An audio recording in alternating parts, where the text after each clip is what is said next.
สบายดีดีพอหายไงทุกคนมื้อนี้มาพบกับน้องแอนนี่ดองฤทัยดองฤทัยโอ้โอ้โอ้เด็กหน่อย7 เดือน พี่ลึกแท้โอ้ยยืนอีกจะฟ้าเอิญยุกหล่อวะพอน้ำพอเบิ้งซะ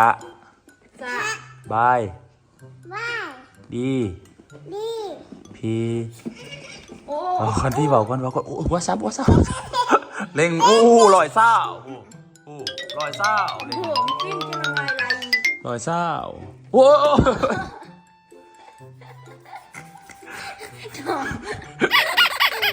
น้อง7 เดือนทุกคนเกิด2 ปีป้าใหญ่เด้อลูกเท้ายังเท้าสกุปปี้ป่ะนี่ซาขี่พีโนแดงนี่เท้าสกุปปี้ที่ขี่รถสกุปปี้นี่บ่แม่นวะอันนี้ซื้อยังอันนี้ลูกซื้อยังพ่อหยกหรออันนี้ซื้อยังอันนี้อ๋อนี่เสือเจ้านี่ซื้อยังเจ้าแอนแอนนี่เด้ซื้อยังนี่บักกันยังซื้อมาเอาซื้อจังไรห้ำนี่ห้ำซื้อจังไรโอ้ยบร้อยเลยสบายดีทุกคนเนาะถือว่ามื้อนี้คำไว้ได้มาถ่ายคลิปลูกชายเนาะกับลูกสาวไหวเพื่อไหวเพิ่นเบิ่งตอนเพิ่นใหญ่เนาะทุกคนเนาะเบิ่งส่งกับบ่นุ่งโอ้ส่งกับบ่นุ่งตอนนี้ลูกชายคำไว้นี่เนาะได้อายุโน่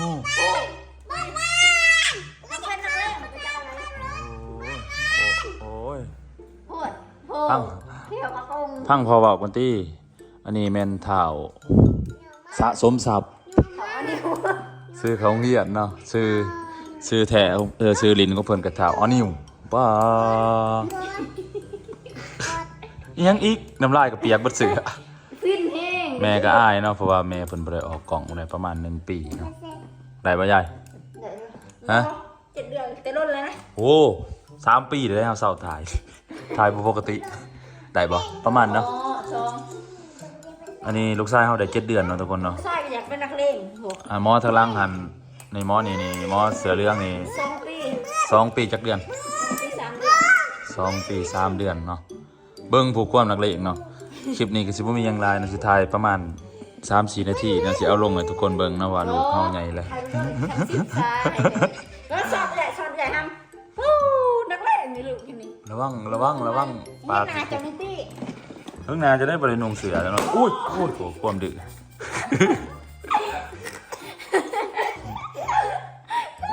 นี่มาให้พี่น้องต้องเอาเว้ยนางเอาตีจนกระปากคุบลงมันก็อยากนั่งเห็นไหม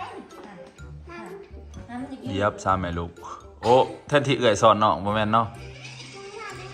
โอ้ไปใช้นี่พากันไปใช้นี่ไปใช้นี่โอ้นี่อยากไปกินยังกินสินดาที่รถก็นอนกินสินดาระวังน้องแห้งเลงไว้ลอยซ่าคนน้องไปกินสินดาโอ้ทุกคนเนาะสบายดีทุกคนอีกเถื่อเนาะทุกคนเนาะไปเบิ่งด้วยเห็นอยู่ว่าหนานี่บริทายด้นเลยนี่ไปเบิ่งดูทางหนาเห็นอยู่ป่ะใช่เห็นหน้าทางหนา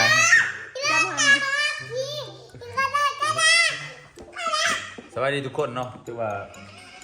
ให้หน้าให้ตาไปโดนเติบหลังจากพอเชียร์เนาะทุกคนเนาะก็ไปได้ถ่ายคลิปอยู่ถ่ายนึงอุ้ยกลับมาถ่ายคลิปเนาะทุกคนเนาะก็คือบุคคลมีเวลาได้เฮ็ดคลิปเนาะเพราะว่าเบียกไลน์เนาะทุกคนเบียกไลน์ในเลี้ยงลูกในเบิ่งนี่กลับมารอบนี้จนขี่รถเป็นแหละคือเบิ่งทันแล้ว7 เดือนแหละถ่ายแต่ตอนนั้นนะตอนเพิ่นเกิดกับตอนเพิ่นใหญ่แล้วนะ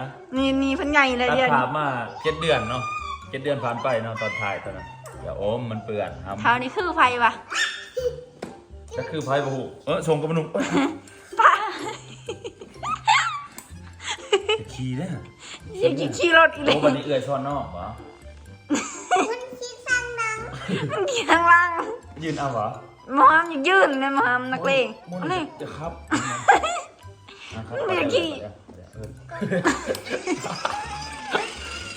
อวยที่น่าอวยที่ มันยุกหล่อเด้อยุกหล่อเด้อเฮ้ยมันเป็นหนังกอดเอวดิ มันจะครับ นะครับเฮ้ย มันเป็นน้องมันจะครับมันเป็นอ่ะ นะครับอยากเป็นอ่ะเดี๋ยวอยากเป็นหน่องอันนี้ ยังเป็นอ่ะ นี่มาบอกกับ FC ไว้นี่พอสีแอบบอกไว้นี่นะผู้สืบต่อผู้สืบทอด ให้อันนี้ได้หาปีนี่ให้อันนี้ถ่ายคลิปสบายดีบ่ นั่งลง ซะ นั่งลงมันสูงกว่า เจ้า บ่พาว ทู สบายดี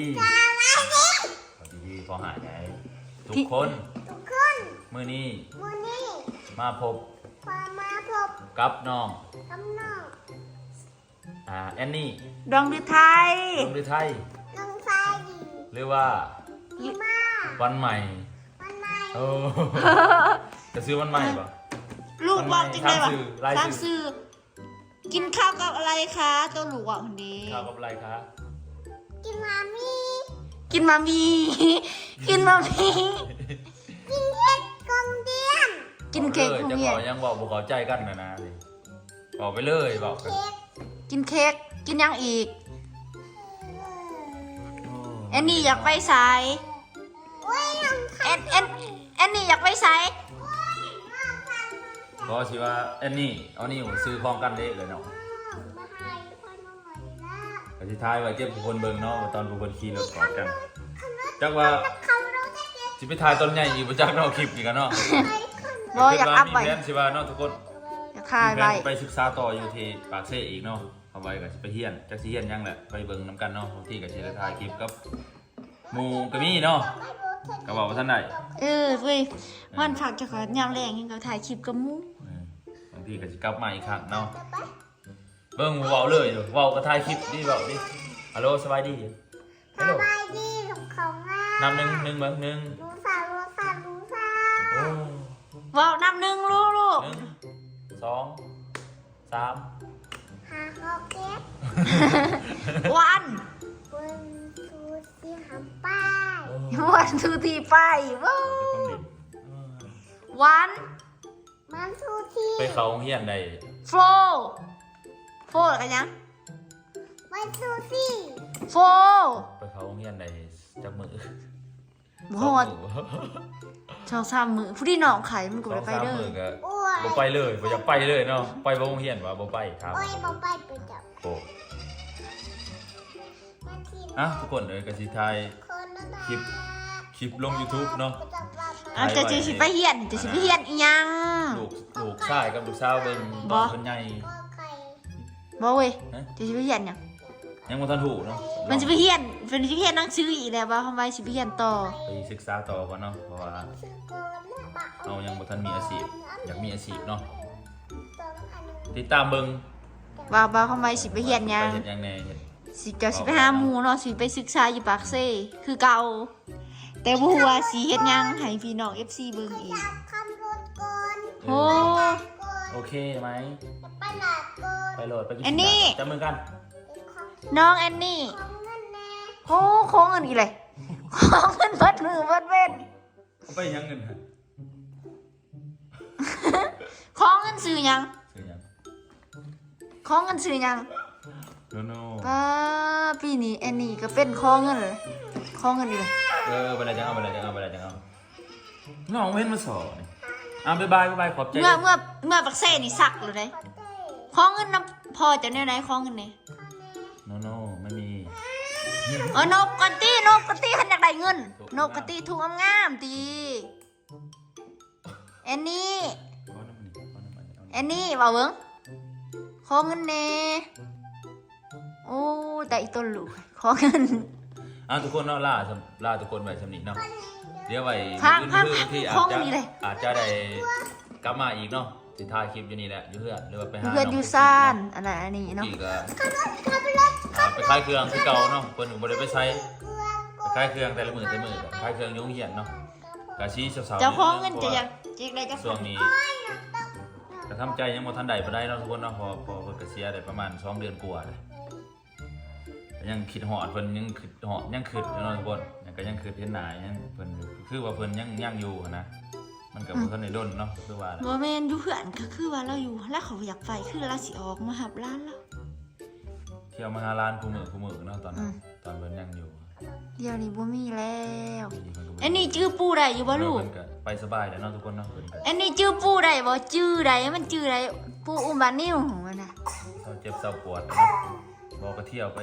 ฟอก ไปฟอก แต่ละอาทิตย์เจ็บบ่รอแดดนอนบ่ค่อยหลับหรอกเพิ่นน่ะก็ยังทำใจอยู่เนาะทุกคนเนาะ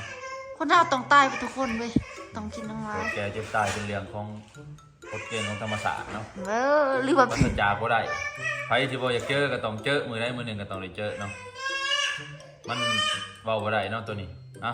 ฝากพี่น้องเป็นกำลังใจให้บ่าวไว้เด้อทุกคนสู้ๆเอากิ้วๆห้องนี่กรุกๆโซ่แขวโซ่แขว ปีนี้บ่าวคมไว้ก็มีลูก2คนแล้วน้องเว้ยถือว่าเจ้ากระเทาได้ โซ่ จุ แขว ก ยังมาแน่นี่ยายสิโซ่แขว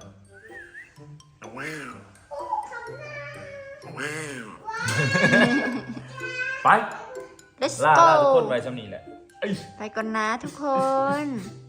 นิ้วอ่ะเบิ่งไปก่อนนะนิ้ว เป็นว่าดอกมันเอาจิ๊ก อันนี้ บ๊ายบายมาจูบกล่องก่อนมาจูบ มา ก่ จู อน กล้องก่อนโอ้ยเอากระทงก่อน บ๊ายบายเดี๋ยวเจอกันใหม่นะจ๊ะ บ๊ายบาย